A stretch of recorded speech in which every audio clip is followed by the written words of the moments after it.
반갑습니다. 하늘복교회 성도 여러분, 또 온라인으로 함께 예배드리는 또 분들 반갑습니다. 다행인 건지는 모르겠는데 고민을 좀 했거든요. 수예배가 인원이 이렇게 많지 않아서 충분한 거리두기도 되고 그래서 그냥 오프라인을 예배할까 말까 고민하다가 그래도 언어 확산세가 심각해서 온라인으로 전환을 했는데, 안 그래도 나라에서 전면적으로 이 비대면 예배를 이야기했기 때문에 당분간 이렇게 온라인으로만 예배를 드리게 됐습니다. 딱 정해주니까 그냥 마음은 편하더라고요. 받아들이기만 하면 되니까. 또 그 안에서 우리가 또 어떻게 하나님 앞에 예배할까, 또 이제 그런 고민만 남는 건 아니겠습니까? 그래서 원래 수요일 날 이렇게 기타 메고 하지 않았는데, 물론 반주기 찬양이 아닌 건 아니지만 그래도 좀 더 우리의 마음을 좀 담아서 함께 예배하고 찬양하고 싶어서요. 이렇게 제 기억으로 아마 수요일 날 처음 이렇게 기타 메고 찬양하는 것 같아요. 여러 말 하지 않고요. 그냥 우리의 모든 마음을 상한 마음이든 지친 마음이든 원망스러운 마음이든 또 어떻게 보면 또 분노가 있을 수도 있고요. 그런 여러 가지 마음들을 우리가 이 시간 다 내려놓고 한 명의 예배자로서 하나님 앞에 서고, 그래서 하나님의 은혜와 하나님의 도우심을 겸손하게 구하는 오늘 이 시간 되셨으면 좋겠습니다. 그러나 우리의 마음을 담아서 우리 같이 좀 찬양하실까요? 나는 하나님을 예배하는 예배자입니다. 고백합니다. 나는 하나님을 예배하는 예배자입니다.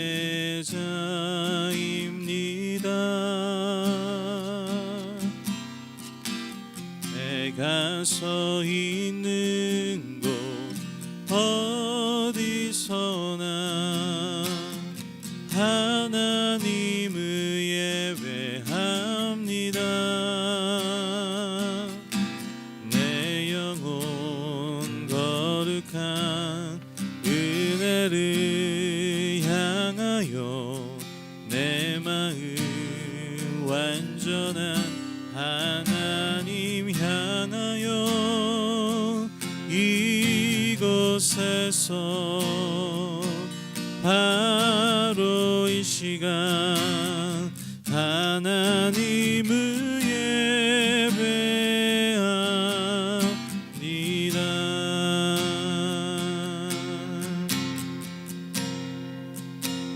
나는 하나님을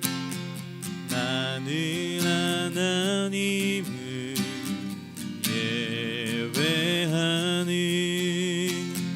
예배자입니다.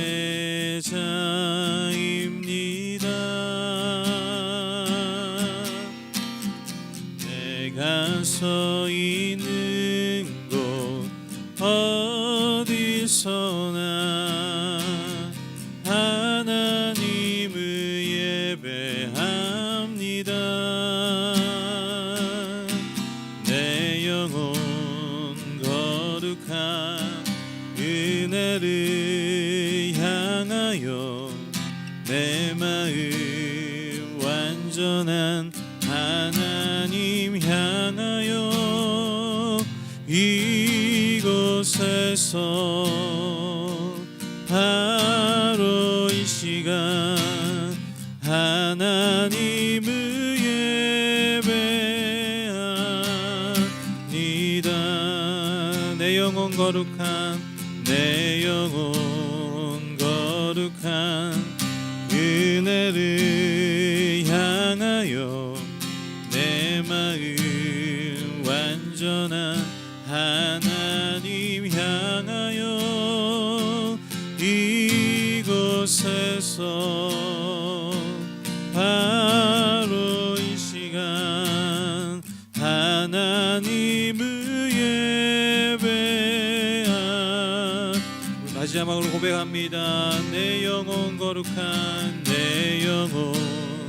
거룩한 그날을 향하여 내 마음 완전한 하나님 향하여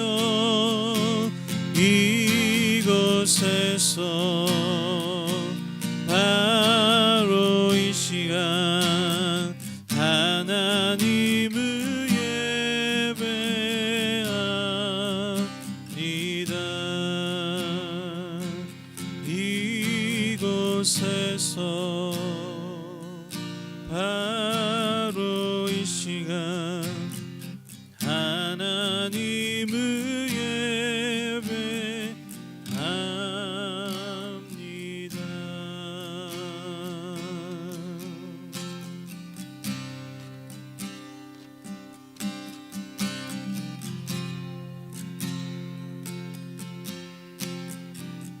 나 주님의 기쁨 되기 원하네. 나 주님의 기쁨 되기 원하네. 내 마음을 새롭게 하소서. 새 부대가 되게 하여 주사 주님의 빛 비추게 하소서. 다시 한번 나 주님의 기쁨 되기 원하네. 나 주님의 기쁨 되기 원하네. 내 마음을 새롭게 하소서. 새롭게 하소서. 새 부대가 되게 하여 주사 주님의 빛 비추게 하소서. 내가 원하는 한 가지 주님의 기쁨이 되는 것. 내가 원하는 한 가지 주님의 기쁨이 되는 것. 우리 2절 겸손히 내 마음 드립니다. 겸손히 내 마음 드립니다. 나의 모든 것 받으소서. 나의 마음 깨끗게 씻어주사 나의 마음 깨끗게 씻어주사 주의 길로 행하게 하소서. 내가 원하는 한 가지 주님의 기쁨이 되는 것. 내가 원하는 한 가지 주님의 기쁨이 되는 것. 내가 원하는 한 가지 내가 원하는 한 가지 주님의 기쁨이 되는 것. 내가 원하는 한 가지 주님의 기쁨이 되는 것. 내가 원하는 한 가지 주님의 기쁨이 되는 것. 내가 원하는 한 가지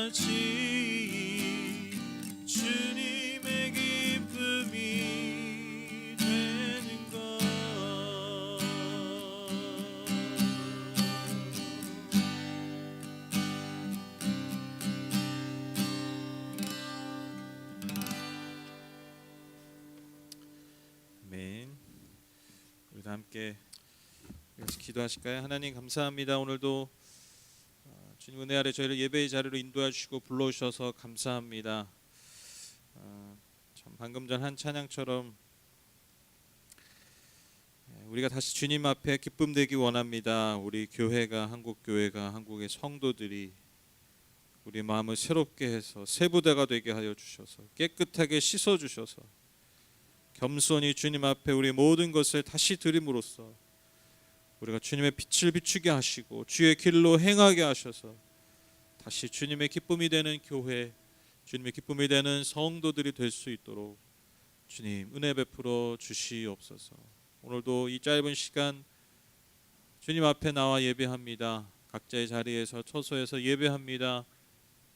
비록 우리가 화면으로밖에 예배할 수 없지만 이 짧은 예배를 통하여서 성령께서 각자의 심령 안에 역사하셔서 정말 우리의 삶을 변화시키고 우리의 삶에 귀한 열매를 맺는 그런 귀한 씨앗을 뿌리는 이 시간이 될 수 있도록 성령이여 함께하여 주시옵소서. 예수님의 이름으로 기도드렸습니다. 아멘. 사무엘하 16장 15절에서 17장 29절까지 오늘 전도사님이랑 같이 지금 예배하고 있거든요. 제가 교독하면서 읽도록 하겠습니다. 압살롬은 그를 따르는 이스라엘 백성이 큰 무리를 거느리고 예루살렘으로 입성하였으며 아히도벨도 그와 함께 들어왔다. 그때 다윗의 친구인 아렉 사람 후세가 압살롬을 찾아와서 압살롬을 보고 임금님 만세, 임금님 만세 하고 외쳤다. 그러자 압살롬이 후세에게 물었다. 이것이 누구를 대하는 그대의 우정이요 어찌하여 그대의 친구를 따라서 떠나지 않았소? 후세가 압살롬에게 대답하였다. 그렇지 않습니다. 오히려 저는 주님께서 뽑으시고 이 백성과 온 이스라엘 사람이 뽑아 세운 분의 편이 되어서 그분과 함께 지낼 작정입니다. 제가 다른 누구를 또 섬길 수 있겠습니까? 당연히 보왕의 아드님을 섬겨야 하지 않겠습니까? 그러므로 제가 전에 보왕을 섬긴 것과 같이 이제는 임금님을 섬기겠습니다. 압살롬이 아히도벨에게 물었다. 이제 우리가 무슨 일부터 해야 될지 의견들을 내어 보시오. 마이크를 조금만 떼서 이렇게 너무 가까우면 소리가. 아히도벨이 압살롬에게 말하였다. 보왕이 왕궁을 지키라고 남겨둔 후궁들과 동침하십시오. 이렇게 임금님께서 보왕에게 미움받을 일을 하였다는 소문을 온 이스라엘이 들으면 임금님을 따르는 모든 사람이 더욱 힘을 낼 것입니다. 그리하여 사람들이 옥상 위에 압살롬이 들어갈 장막을 차려주니 온 이스라엘이 보는 앞에서 압살롬이 자기 아버지의 후궁들과 동침하였다.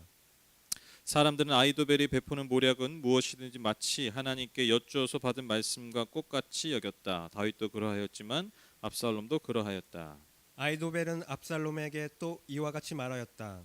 부디 내가 12,000명을 뽑아서 출동하여 오늘 밤으로 당장 다윗을 뒤쫓도록 허락하여 주십시오. 그가 지쳐서 힘이 없을 때에 내가 그를 덮쳐서 겁에 질리게 하면 그를 따르는 모든 백성이 달아날 것입니다. 그때에 내가 왕만을 쳐서 죽이면 됩니다. 그렇게만 되면 내가 온 백성을 다시 임금님께로 돌아오게 할 수 있습니다. 아내가 남편에게 돌아오듯이 백성이 그렇게 임금님께로 돌아올 것입니다. 임금님께서 누리시는 목숨도 오직 한 사람의 목숨입니다. 나머지 백성은 안전할 것입니다. 압살롬만이 아니라 이스라엘의 모든 장로도 이 말을 옳게 여겼다. 그러나 압살롬은 아렉 사람 후세도 불러다가 그가 하는 말도 들어보자고 하였다. 후세가 압살롬에게 오니 압살롬은 그에게 아히도벨이 한 말을 일러주고서 그 말대로 해야 할지 말아야 할지를 묻고 또 다른 의견이 있으면 말하라고 하였다. 후세는 압살롬에게 아히도벨이 베푼 모략이 좋지 않다고 말하고 그 까닭을 설명하였다. 임금님의 부친과 그 신하들은 임금님께서 잘 아시는 바와 같이 용사들인데다가 지금은 새끼를 빼앗긴 들녘의 곰처럼 무섭게 화가 나 있습니다. 그러나 임금님의 부친은 노련한 군인이어서 밤에는 백성들과 함께 잠도 자지 않습니다. 틀림없이 그가 지금쯤은 벌써 어떤 굴속이나 다른 어떤 곳에 숨어 있을 것입니다.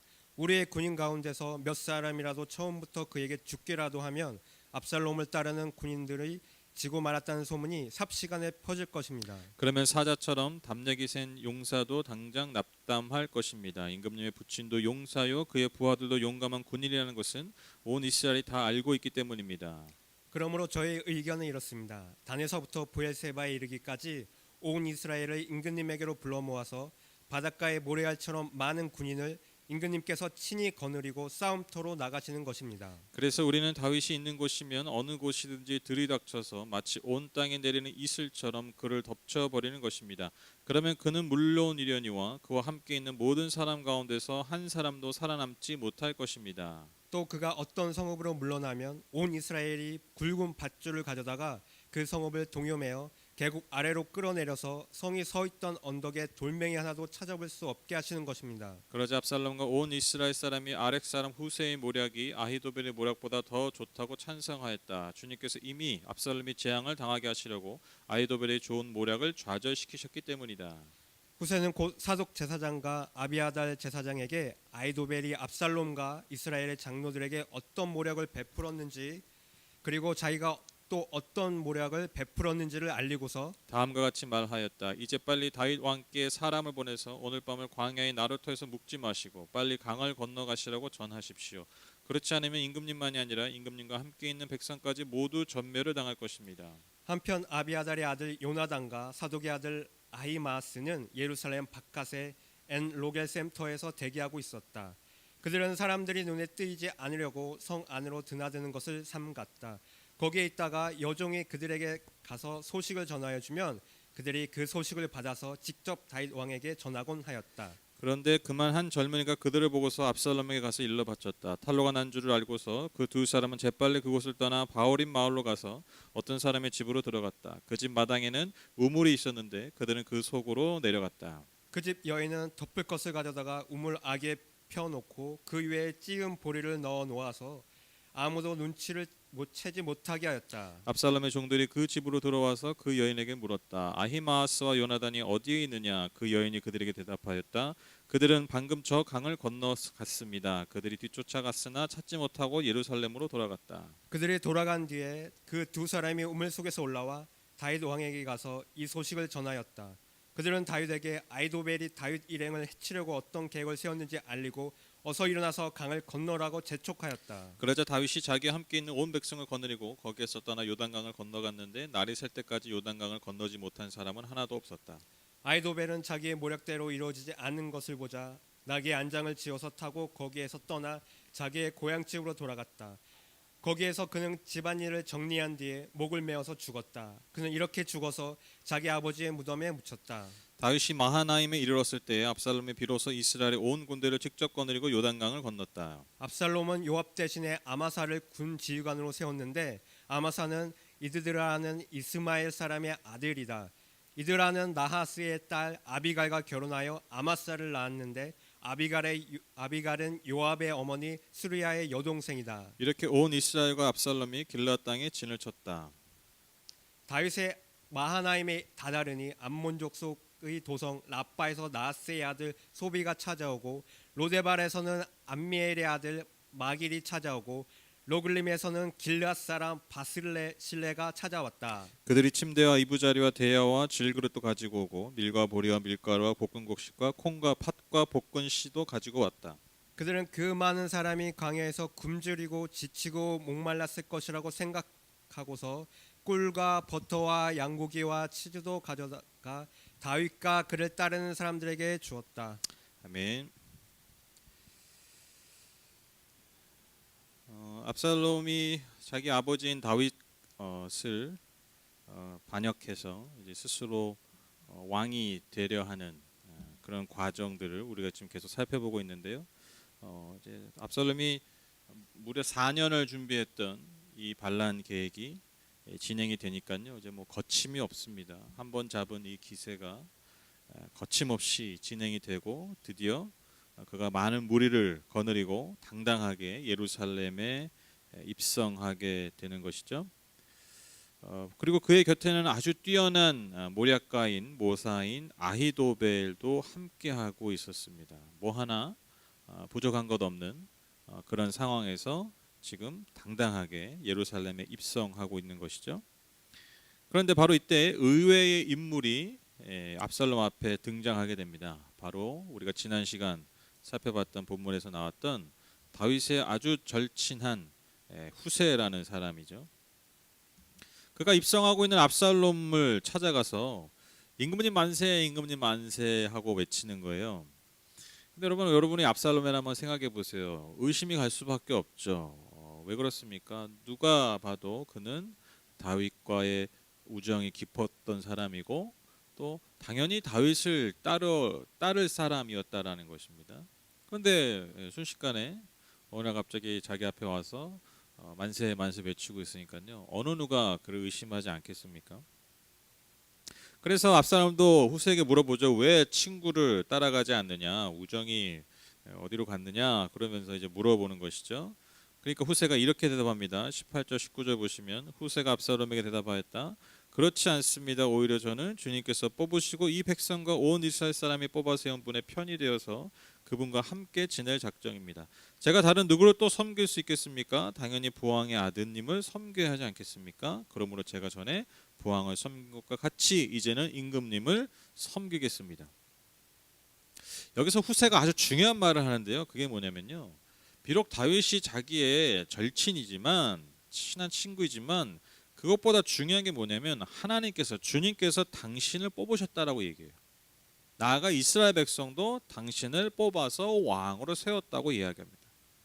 그러니까 당연히 다윗이 아니라 내가 아무리 친한 다윗이라도 다윗이 아니라 하나님과 백성이 뽑아 세운 당신을 내가 섬겨야 됩니다. 지금 그렇게 이야기하고 있는 것이죠. 지금 이 이야기가 오늘 진행되는 이야기에서 굉장히 중요한 지점 중에 하나인데 왜냐면요. 여러분이 만약에 정말 신중하고 명민한 사람이라면 이러한 아첨에 어떻게 반응해야 될까요? 내가 좀 사리분별 잘하고 신중하고 명민한 사람이라면 그렇게 이야기하는 이 후세를요 거리를 두고 지켜봐야 돼요. 그렇죠? 왜냐 어찌 됐건 그는 분명히 다윗의 아주 절친한 친구였고 그리고 지금 하는 말이 누가 봐도 아첨이 가득한 말이기 때문이죠. 경계해야 될 사람이 바로 후세인데 아마도 압살롬은 이 후세의 말을 아주 흡족하게 들었던 것 같아요. 왜냐하면 나중에 후세의 말을 아주 귀담아 듣는 그런 결과가 나타나기 때문입니다. 제가 이 장면을 보면서 깨달은 게 있는데 제가 지난 시간에 그런 말씀 드렸잖아요. 성경의 인물 중에 수많은 인물들 중에 정말 모든 것을 갖춘 사람이 누구냐? 그 중에 한 명이 압살롬이라고 말씀드렸잖아요. 그렇죠? 그는요 뭐 어떤 똑똑한 것도 그렇고 외모도 그렇고 또 아주 성품적으로 참을성도 많았고, 그러니까 인내력이 강했고, 그러니까 여러모로 지정의가 어느 정도 잘 균형 있게 갖춰진 사람이에요. 그러니까 부족한 게 없어요. 그러니까 왕감으로서 가장 어떻게 보면 부족함이 없었던 사람이 오히려 다윗보다 압살롬이었다라는 거예요. 근데 제가 이 장면을 보면서 모든 것을 갖춘 것 같은 이 압살롬이요 치명적인 약점이 있었어요. 그게 뭐냐면 허영심입니다. 허영심이 뭡니까? 그러니까 쉽게 말해 자기 분수를 모르는 거예요. 자기 존재, 자기 자리를 모르고 그것 이상으로 자신을 이상화해서 그것이 마치 맞는 것처럼 생각하고 행동하는 거예요. 그리고 그런 것들을 추구하고 좋아하는 거예요. 나의 원래의 모습을 인정하고 그렇게 사는 삶이 아니라 내 분수에 맞게 겸손하게 사는 삶이 아니라 그 이상으로 자기 자신을 이상화해서 그것을 맞춰가는 삶, 그리고 그것을 부추기는 것을 좋아하는 삶, 이게 허영심이 많은 삶이죠. 압살롬이 바로 그러한 사람이었다라는 거예요. 그게 이 압살롬의 치명적 약점이고요. 그리고 이 치명적 약점 때문에 우리가 잠시 후에 보겠지만 압살롬이 그래서 멸망하게 됩니다. 뒤에 한번 살펴보겠습니다. 이제 예루살렘 입성하니까요. 이제 다음 단계를 어떻게 밟아야 될까? 이 모략가였던 아히도벨에게 압살롬을 묻게 됩니다. 아히도벨이 두 가지를 제안하는데요. 첫 번째로요. 다윗이 10명의 후궁을 남겨놓지 않았습니까? 그 후궁을 취해서 백성들에게 이 나라의 왕이 진짜 왕이 누군지 만방에 선포하라는 거예요. 그러니까 진짜 힘을 누가 가지고 있는지 아주 공개적으로 보여주라는 거예요. 그래서 이 압살롬이 다윗의 후궁과 동침을 하게 됩니다. 사람들이 다 알 수 있게 공개적으로, 물론 이제 천막을 쳤지만 누가 봐도 지금 압살롬이 다윗의 궁들을 취하고 있는 것을 사람들이 다 알 수 있도록 공개적으로 그렇게 하라고 아히도벨이 제안하게 됩니다. 왜냐? 이것만한 홍보 효과가 없기 때문에. 그러니까 이제 진짜 압살롬이 힘을 가졌다. 압살롬이 왕이다라고 선포하는 것이죠. 그러니까 다윗의 입장에서는 완전히 사형 선고나 다름이 없는 거예요. 그리고 나서 또 하나 제안하는데요. 빨리 정예병을 뽑아서 다윗을 추격하여 죽이자라는 거예요. 그가 지금 많이 심적으로 육체적으로 지쳐 있을 테니까 지금 이 시간을 이용해서 빨리 다윗을 죽여야 한다고 말합니다. 그리고 그렇게 다윗만 빨리 잡아서 죽이면 다른 백성들은 그 다윗을 떠날 것이기 때문에 다른 백성의 피해 없이, 그리고 그 백성들은 압살롬에게 돌아올 것이고 다윗만 죽일 수 있다라는 것이죠. 이 모략을 들은 압살롬이 처음에는요 아주 옳게 여기고 좋게 받아들입니다. 그런데 압살롬이요 신중에 신중을 기하기 위해서였는지 아까 등장했던 후세에게도 똑같이 묻습니다. 어떻게 해야 됩니까? 그런데 후세는요 정반대로 말하죠. 후세는 먼저 그 아히도벨의 계략이 좋지 못하다고 말합니다. 그것은 옳은 것이 아니다. 왜냐? 다윗과 그 신하들은 아주 용사이기 때문에 지금 상태가 어떠냐면 지친 상태가 아니라 마치 새끼 빼앗긴 곰처럼 매우 화가 난 상태라는 거죠. 저도 옛날에 어디서 들었던 것 같은데 진짜 제일 무서운 그 동물이 그 새끼 빼앗긴 암컷이래요. 정말 엄청난 그 폭력성을 드러낸다라고 제가 어디서 들었던 것 같아요. 지금 다윗과 그 신하들, 그 장수들의 상태가 이렇다라는 거예요. 그러니까 함부로 건드려서는 안 된다라는 거죠. 그러니까 지금 분노도 가득 차 있고 날 때부터 용서하는데 심지어 그들은요 산전수전 다 겪었기 때문에 노련하기까지 한다는 거예요. 그래서 지금 이미 우리가 공격할 것을 알고 다 대비하고 있을 것이다. 그래서 행여 섣불리 그들을 따라갔다가 몇 명이라도 죽는다면 백성들에게 좋지 못한 신호를 보내게 되고, 그리고 우리의 군사들의 사기도 꺾일 것이다. 그러니까 절대로 따라서는 안 되는 계략이다라고 이야기합니다. 그러고 나서 후세 자신의 전략을 제시하죠. 어떻게 제시하느냐? 지금 당장 이스라엘 온 지파의 사람들, 군사들을 불러 모아서 그 수많은 군사들의 위용을 등에 업고 압살롬 그 왕이 직접 그들을 거느리고 전쟁터로 나가라고 제안합니다. 그러면 아무리 다윗이라 할지라도 그 막강한 군사력에 의해서 한 사람도 살아남지 못하고 철저히 파괴될 것이다 라고 말합니다. 이 말을 들은 이 압살롬이요 이 전략을 옳게 여겨요. 좋게 여겨요. 그리고 이스라엘 사람들, 그 주변에 있던 압살롬의 신하들도 이것을 아주 좋게 여깁니다. 근데 여러분 우리가 딱 봐도 알겠지만 후세가 왜 이러한 전략을 제시했겠습니까? 다윗이 도망갈 시간을 벌어주기 위해서예요. 왜? 모든 지파에 있는 군사들을 모으려면 시간이 많이 걸리잖아요. 그러니까 그 시간 동안 다윗이 빨리 안전한 곳에 피신하게 하기 위해서 그 시간을 벌어주기 위해서 지금 이 계략을 냈던 것이죠. 그래서 지금 이제 누구예요? 후세가 이제 어떻게 하냐면 그 사독과 아비아달 제사장이 있지 않습니까? 다윗이 심어놓은 그 제사장이 이 소식을 전하고, 그리고 이 제사장들은 자신의 아들들이 요나단과 아히마아스에게 속히 이것을 다윗에게 전하라고 합니다. 어떤 우여곡절이 있었어요. 그건 이제 길어지니까 이제 생략하고, 어쨌든 우여곡절 끝에 그 소식을 다윗에게 전했고요. 다윗이 재빨리 요단강을 건너서 위기를 모면하게 됩니다. 이게 이제 오늘 본문의 내용인데, 제가 이 모략 싸움이잖아요. 이게 어떻게 보면 참 재밌는 장면인데, 제가 이 장면을 보면서 아주 재밌는 그 장면을 이렇게 보게 됐어요. 그게 뭐냐면, 여러분 먼저 그 아히도벨의 제안을 한번 보세요.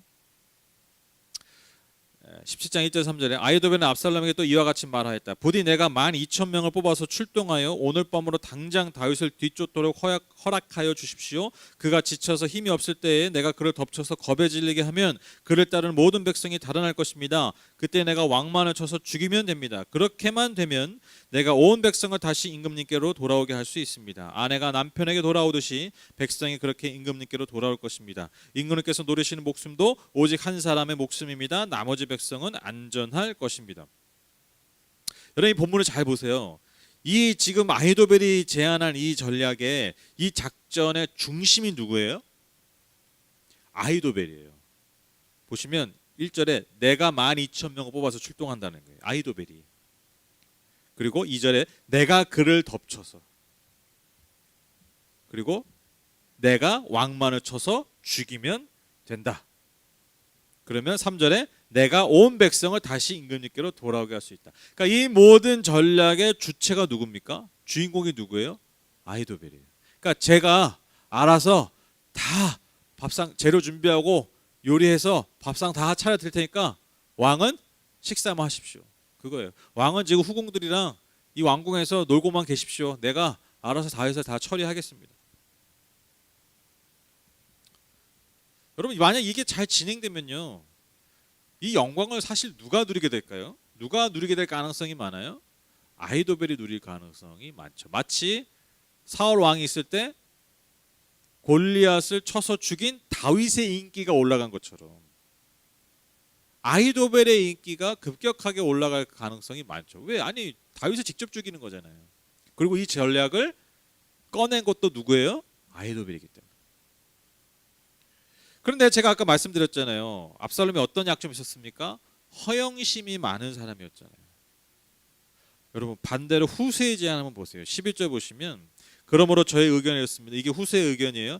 단에서부터 브엘세바 이르기까지 온 이스라엘을 임금님에게로 불러 모아서 바닷가의 모래알처럼 많은 군인을 임금님께서 친히 거느리고 싸움터로 나가시는 겁니다. 여러분 이게 이 전략이요. 이게 그냥 이 전략 저 전략 그냥 다윗을 처리하는 전략이 다른 것 같은데 본문을 잘 보면 그것만 있는 게 아니에요. 지금 압살롬을 어떻게 다루느냐가 지금 아히도벨의 전략과 후세의 전략이 그대로 드러나고 있어요. 지금 후세는요 무엇을 가지고 제안하고 있어요? 무엇을 지금 가지고 놀고 있어요? 압살롬이 가지고 있는 허영심을 가지고 놀고 있는 거예요. 뭐예요? 임금님께서 친히 거느리시고 나가라는 거예요. 어떤 군사들? 온 이스라엘 지파에서 다 온 그 수많은 군사들을 등에 업고 그 위엄을 갖춘 다음에 친히 거느려서 다윗을 쳐 죽이라는 거예요. 여러분이 압살롬은 어떤 전략을 택하시겠어요? 옳고 그른 게 지금 중요한 게 아니에요. 작전이 성공하고 안 하고 지금 중요한 게 아니야. 아니 그냥 내가 이길 것 같아. 어떻게 내가 힘이 더 세니까. 그러니까 지금 뭐가 중요한 거예요? 지금 압살롬에게는 내가 어떻게 더 드러나느냐, 내가 어떻게 더 빛나느냐. 지금 거기에 관심이 있는 거예요. 그러니까 여러분 압살롬이 후세의 전략을 택할 수밖에 없었다라. 저도 예전에 이 이야기를 알고 있는데 그냥 뭐 후세가 더 좋게 느꼈겠지 그냥 막연히 그렇게 생각했거든요. 근데 제가 오늘 본문을 보니까 후세가 압살롬의 치명적 약점인 그 허영심을 가지고 이 전략을 제안했다라는 것입니다. 그러니까요, 여러분 먹힐 수밖에 없었다라는. 결국 아히도벨이 어떤 선택을 합니까? 자신의 운명을 이제 예감하는 거예요. 그래서 고향으로 갑자기 돌아가서 스스로 목숨을 끊게 됩니다. 반면에 다윗은 위기를 모면하고 이제 안전한 곳에서 여러 사람의 도움을 받아서 원기를 회복합니다. 그 회복한 원기를 통해서 기운을 통해서 이제 다음 시간 우리가 살펴볼 18장에서 압살롬을 이제 전쟁에서 이기게 되죠. 제가 그 어제 이 장면 특히 집중해서 본 이 압살롬의 이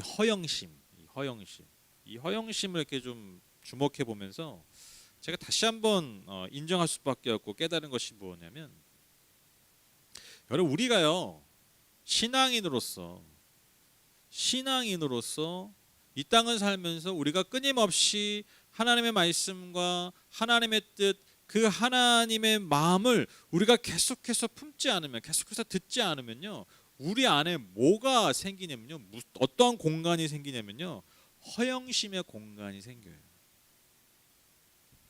인간은 그럴 수밖에 없어요. 왜 그렇습니까? 하나님의 말씀을 보면서, 들으면서, 묵상하면서 계속해서 그 하나님의 임재 앞에 내 자신을 돌아보지 않으면요, 내 존재가요, 어떠한 존재인지를 몰라요. 하나님의 은혜와 하나님의 도우심, 하나님의 구원이 필요한 존재임을 망각하고 사니까요, 허영심 가득한 인간의 형상을 내 안에 만들어 놓고 그것을 추구하게 돼 있다라는 거예요.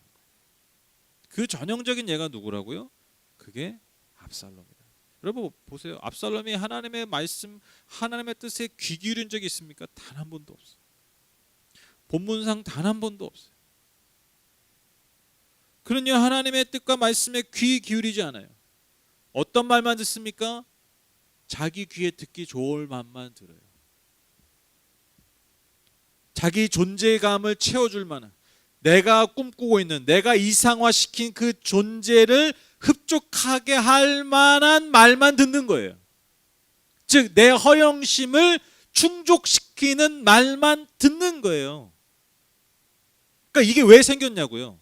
그가 하나님의 말씀에 귀 기울이지 않았기 때문에, 하나님의 뜻에 귀 기울이지 않았기 때문에, 자신의 허영심을 채울 만한 말만, 뜻만 듣고 따르는 거예요. 그래서 멸망의 길로 갈 수밖에 없었다라는 것입니다. 그가 아무리 많은 좋은 것들을 가지고 있어도, 뛰어난 외모, 뛰어난 능력, 뛰어난 인품을 가지고 있었다 할지라도 그가 하나님의 말씀의 음성의 뜻에 귀 기울이지 않았기 때문에 결국 그의 삶은 자신의 허영심을 채우는 그 말과 뜻과 길만을 걸어갔다라는 것이죠. 그 길의 끝에 뭐가 있는 거예요? 멸망이 있었다라는 것입니다. 그가 가지고 있는 모든 것들이 무용지물 되는 거예요. 여러분 압살롬만이 여러분 이렇게 인생을 망친 사람이 얼마나 많습니까? 꼭 신앙인이 아니어도, 꼭 성경 인물이 아니어도.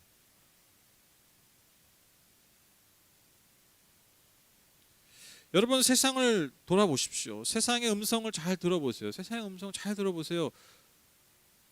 기분 나쁘지 않잖아요. 그렇죠? 너가 이렇게 하면 너가 뭐 돋보일 거야, 빛날 거야. 뭐 너 자신을 믿어. 너가 꿈꾸는 대로 살아. 너가 좋아하는 걸 해. 그게 진리야. 너가 가슴 설레하는 걸 해. 거기에 너의 행복이 있어. 다 어때요? 들을 때 말이. 좋죠.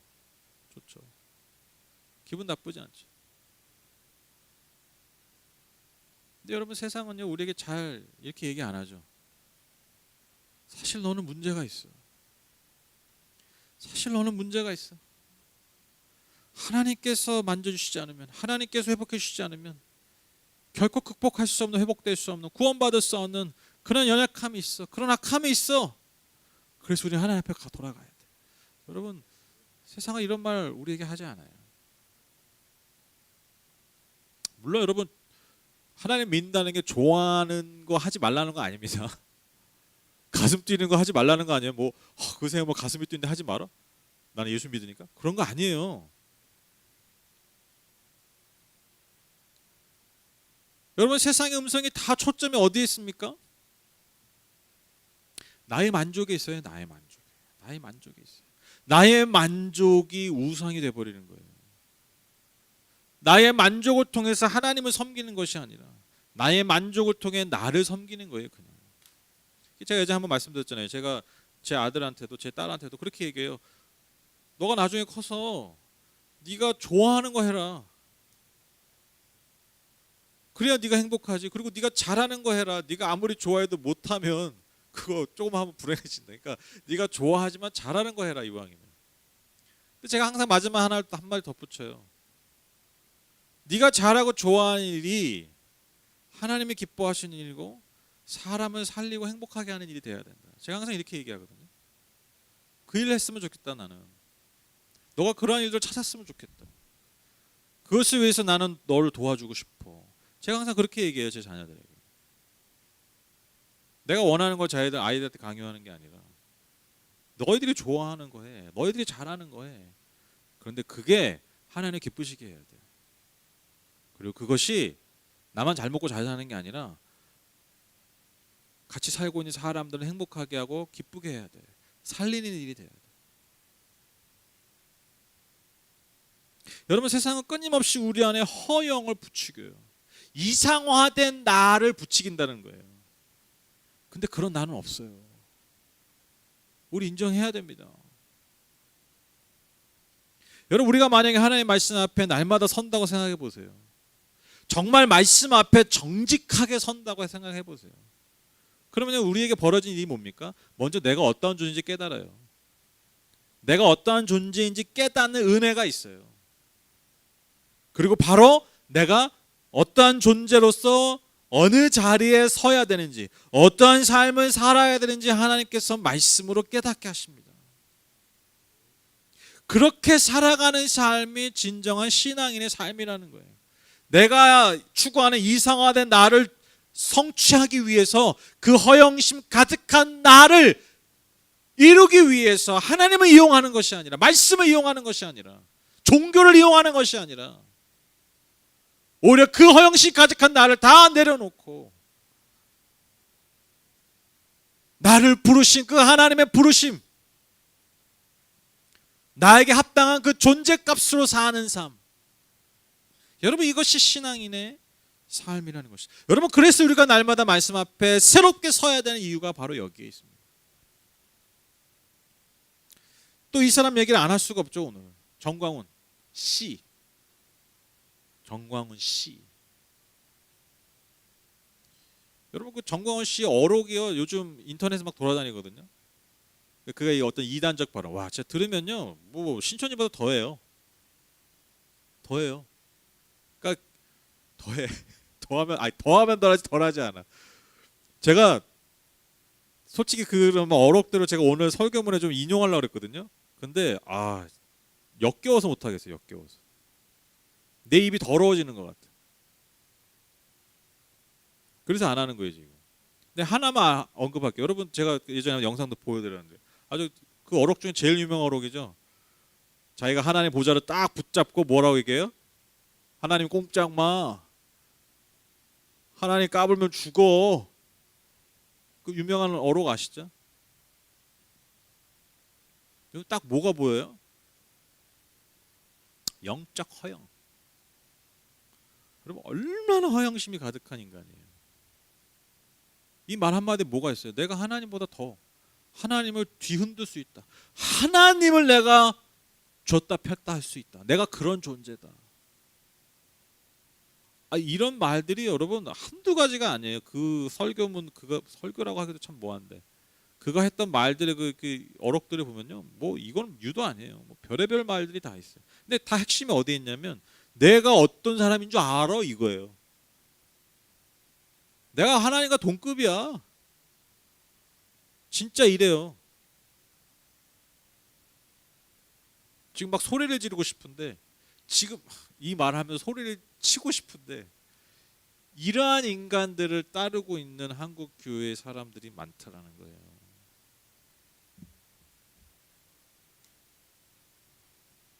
이런 인간에 동조하는, 심지어 여러분 한국 교회에 나름 기여했던 대형교회 목사들도, 동조한 목사들도 많았고요.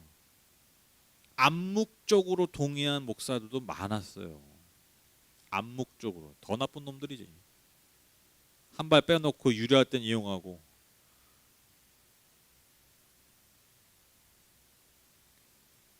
물론 여러분, 제가 뭐 페이스북에도 며칠 전에 글을 썼지만 정광훈이 한국 기독교다, 이거는요 너무 무례한 말이에요. 여러분, 한국 교회에 여러분 신실한 성도들이 많이 있습니다.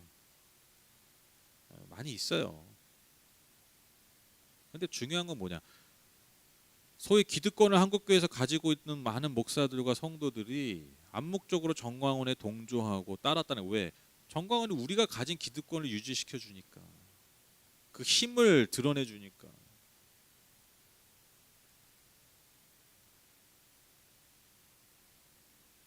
여러분 지금 지금 벌어지고 있는 이 코로나 상황, 이 상황이 여러분, 우리가 어찌 상식만 가지고 있어도 이게 어찌 이러한 한국교회 현실에 이 허영심 가득한 한국교회 성도들 향해서 하나님이 내리신 심판이 아니라고 말할 수 있겠습니까? 우리 안에 그 허영이 다 드러난 거예요. 한국교회 안에는 허영들. 그 상징이 뭐예요? 그게 정광훈이에요. 우리가 어떤 사람인 줄 알아? 한국교회가 어떤 존재들인 줄 알아? 우리를 건드려.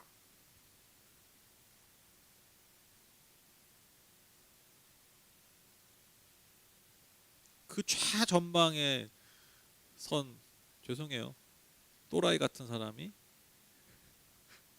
또라이니까 맨 앞에 서지. 그게 정광훈이에요.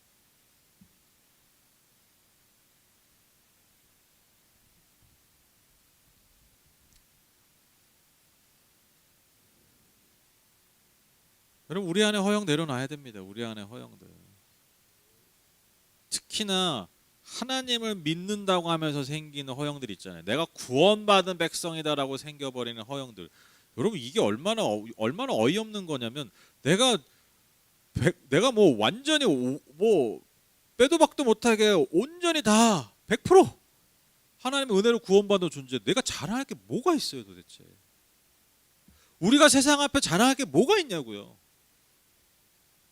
예수 그리스도의 피값으로 전적인 은혜로 내가 구원받은 존재들인데 내가 자랑할 게 뭐가 있어요? 내가 뭐 드러낼 게 뭐가 있어요? 내가 뭐 어떤 존재이기 때문에 내가 뭘 세상 앞에 나를 의시되며 나아갈 수 있냐고요. 허영심에 들어찰 구석이 어디 있냐고요 도대체.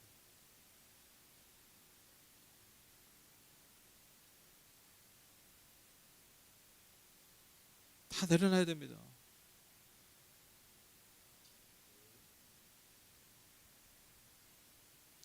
그래서 여러분 오늘 이야기 핵심 구절이 뭐냐면요.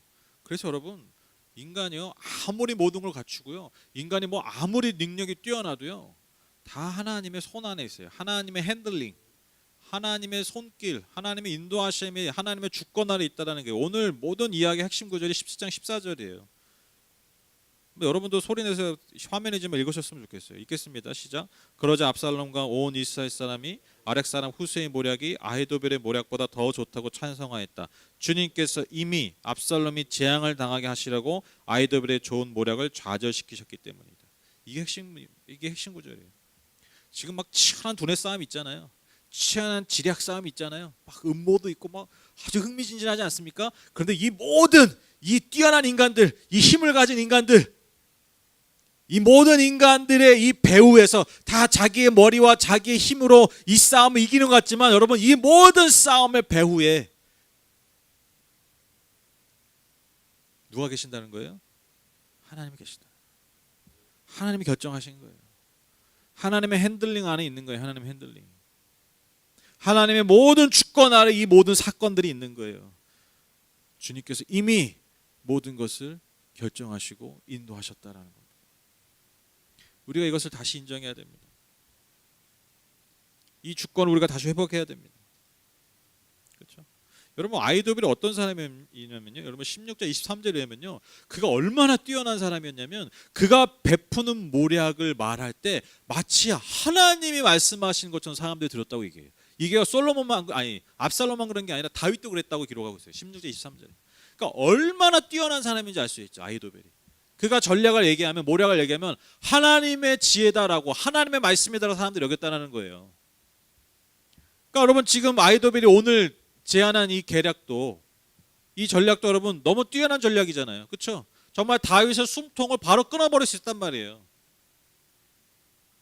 근데 여러분 뭐예요? 아무리 훌륭한 인간도, 아무리 훌륭한 능력도 하나님의 뜻 안에서 무릎 꿇어버리는 거예요. 이 말씀이 증명되죠. 잠언 16장 9절 사람이 마음으로 자기의 앞길을 계획하지만 그 발걸음을 인도하시는 분은 주님이시다.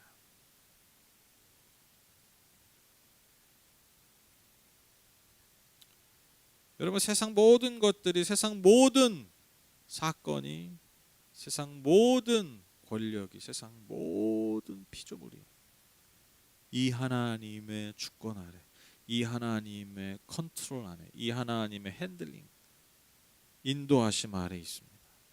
하나님이 세상을 경영하세요. 압살롬은 그것을 인정해야 했어요. 그가 이것을 인정했다면 하나님은 저는요 믿어요. 그가 가진 그 좋은 재능들 하나님이 주신 그 놀라운 재능들이 그를 통해서 얼마나 아름답게 열매에 맺었겠습니까? 그러나 완벽한 재능을 가졌던 그가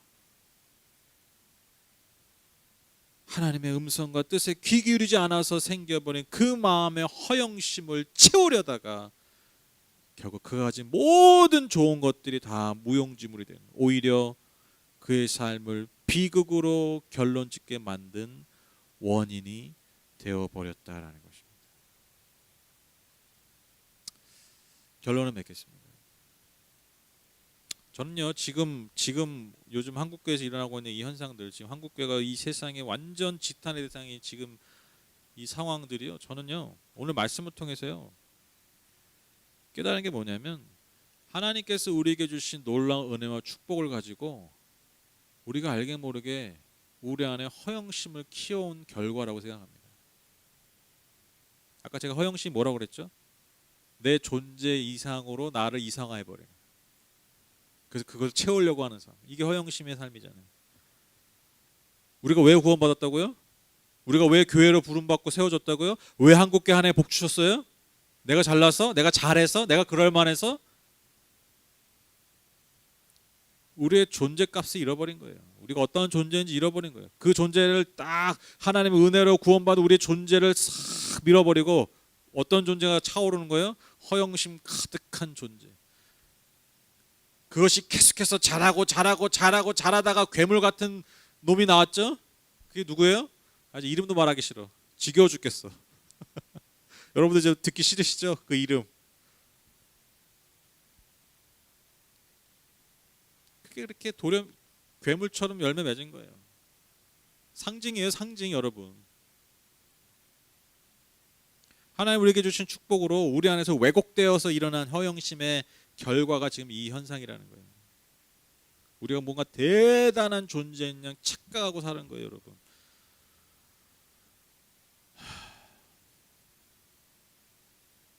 그렇게 세상 가운데 살다가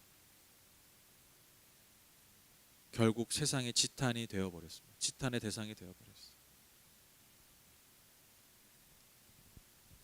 우리 어떻게 해야 되겠습니까? 간단합니다. 오늘 말씀의 결론 간단해요. 우리 다시 겸손히 하나님의 주권을 인정해야 됩니다.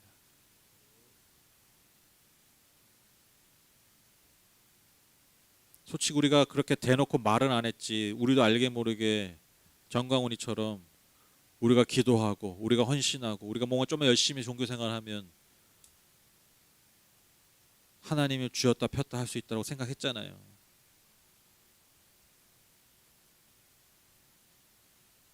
내가 가고자 하는 길로 하나님 질질 끌고 가지 않았습니까? 하나님의 뜻과 계획에 내가 순종하는 것보다 그 길을 내가 동행하는 것보다 아히도벨의 계략이 낫냐 후세의 계략이 낫냐 그리고 그 중에 어떤 것이 나를 더 돋보이게 할 거냐 하나님 어떤 계략을 택할까요? 대놓고 말은 안 하지만 어떤 것이 나를 돋보이게 할까요?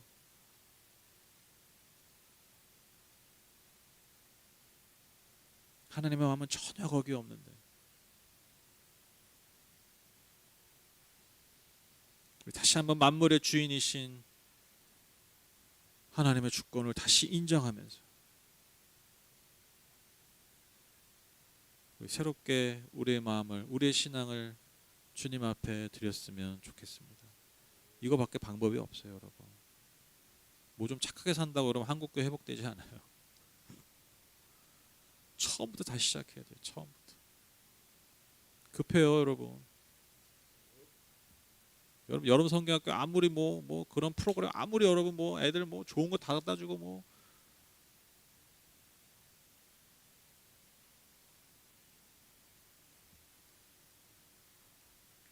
어른 세대들의 신앙 아래서 하나님을 향한 그러한 순전한 신앙이 없이 주권의 인정이 없이 그런 삶의 모습이 없이 여러분 다음 세대들이 여러분 어떻게 진짜 신앙의 자리로 나아갈 수 있겠습니까? 물론 우리가 열심히 해야지 아이들 할 수 있는 거 다음 세대를 위해서 열심히 준대 여러분. 그러니까 근본이 뭐냐는 거예요. 근본이 우리가 정말 거룩한 부담감을 가지고 우리가 다시 시작해야 됩니다. 뭐 남의 볼 것도 없어요. 다른 사람 볼 것도 없고 정광훈이 볼 것도 없고 여러분 뭐 광화문에 떠돌아다니는 그런 참 가련한 영혼들 볼 것도 없고 우리가 매일매일 터져 나오는 그 교회발 코로나 확진자 이 뉴스 보면서 여러분 우리가 계속해서 우리 자신을 치면서 우리의 신앙을 주님 앞에 새롭게 해야 될 줄 믿습니다. 그래서 우리의 삶만이 아니라 이 교회만이 아니라 한국 교회만이 아니라 정말 이 땅 가운데 하나님의 주권이 하나님의 사랑이 하나님의 은혜가 다시 흘러가는 이 민족과 나라가 되기를 소망합니다.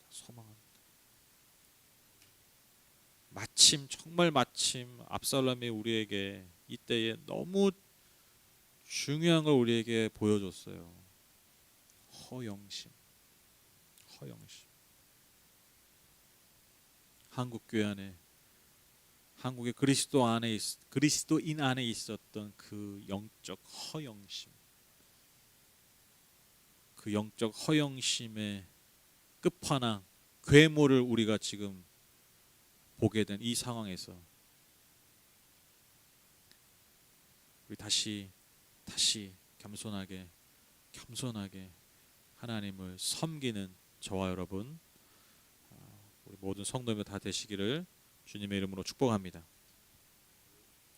제가 드리심을 위해서 기도하고 마치겠습니다. 하나님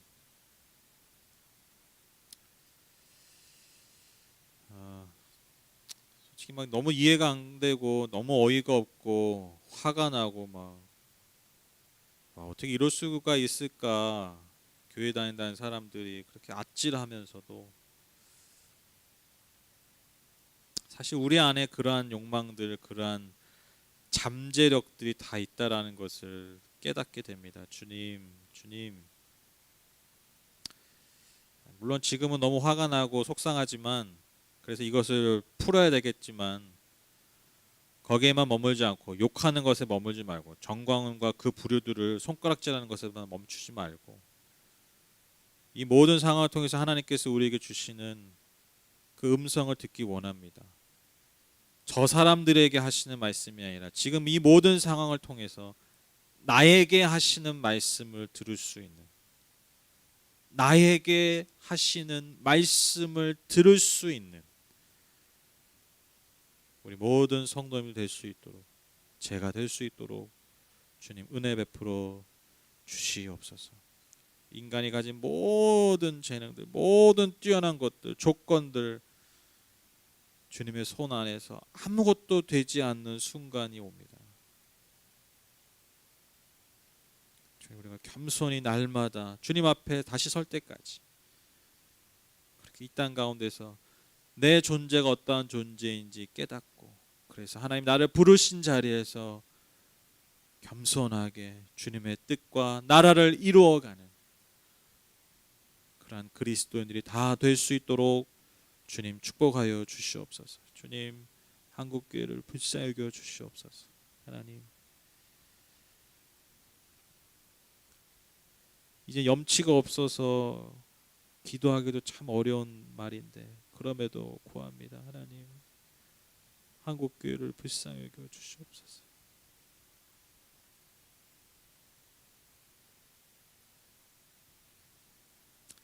한국교회를 불쌍히 여겨 주시옵소서.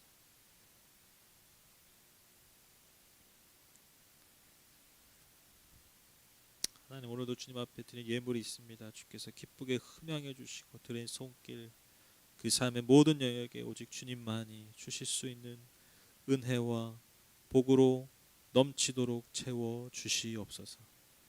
예수님의 이름으로 기도드렸습니다. 아멘. 감사합니다. 우리 주기도